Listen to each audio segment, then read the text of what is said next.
So let's find one that we disagree on. I think you believe the official story of the JFK assassination, do you? More or less, yes. More or less. Yeah. My belief, and this changes over time, I think that Lee Harvey Oswald was in on it. I think he was a part of it, but I think there were multiple people that were in on it. That's what I believe. Do you think there are multiple shooters? Yes. And one of the reasons why I believe that is because of the formation of the single bullet theory. And the single bullet theory was formed because of the fact that they had to account for one bullet that hit the underpass, ricocheted off, and put some man in the hospital. And that before that, they did not have an explanation for why all of these bullet holes, all these wounds were in all these different people's bodies. The other reason why I'm inclined to believe there's a conspiracy was the fact that they found that bullet on Connolly's gurney when they brought him into the hospital. It's too convenient, and the bullet itself is fairly pristine. Now, knowing as much as I know about bullets from personal experience of hunting, you can't hit anything with a bullet. I pulled a lot of bullets out of animals. When you shoot an animal and you hit bone, those bullets, they distort brutally. I mean, they don't look like that after they go through two people and hit all sorts of bone. That's the bullet that came out of Connolly's body, or Connolly's gurney, excuse me. And that's the bullet that they're attributing to this single bullet theory. If you look at the path of the bullet that goes through Connolly or goes through Kennedy and then goes through Connolly, that to me is not unbelievable. It's not unbelievable. That one is. You got to look at the other one. But even that one,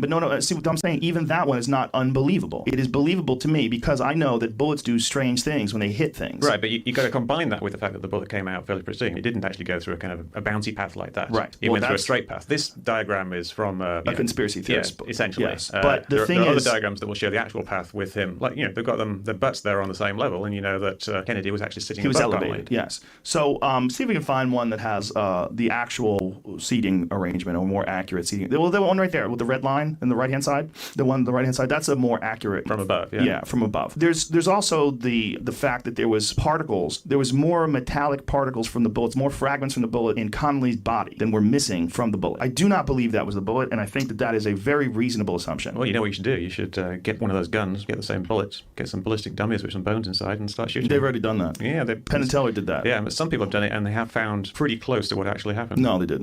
Within the round. No. Every bullet that hit bone got distorted. That's just what happens. When you shoot those bullets into water, or you shoot those bullets into like fluff or something like that doesn't have a lot of impact to slow the bullet down, then you get a bullet that looks like that. If you shoot a bullet into bone, they distort wildly. But the bone was the last thing that it hit. But it doesn't matter. It's still hitting bone. But it stopped at that point. Yeah, but I mean, didn't it hit bone in Kennedy's body as well? The odds of it hitting only soft tissue, it's going to go through his neck, and it came out here. That didn't clip one of his vertebrae or something like that. I don't think that's real. Yeah. I think also there's a difference between, and this is a fact, from David Lifton's book, Best Evidence, which was a book by an accountant who went over the Warren Commission report and found all these factual inaccuracies and all these contradictions. He found that there was a difference in the autopsy report at Bethesda, Maryland, the Bethesda Naval Hospital, versus what they had reported on the scene in Dallas. The first doctors that got a hold of Kennedy's body in Dallas before they flew him to Bethesda said that the hole in his neck was an entry wound. When they got to Maryland, they changed that to a tracheotomy hole. They changed the impact, and they said that it was this was not an impact from a bullet, that it was from something else. Yeah, someone said they enlarged the hole to insert a trach tube. Yeah. Well, I think there was also a lot of pressure on these people to try to wrap this up nice and tight and say that Lee Harvey Oswald was the shooter. There was, yeah. Yeah. Yeah, there's this big thing about the CIA inventing the FBI, inventing the term conspiracy theory was a CIA thing. I think it was the CIA. Yeah, and this was a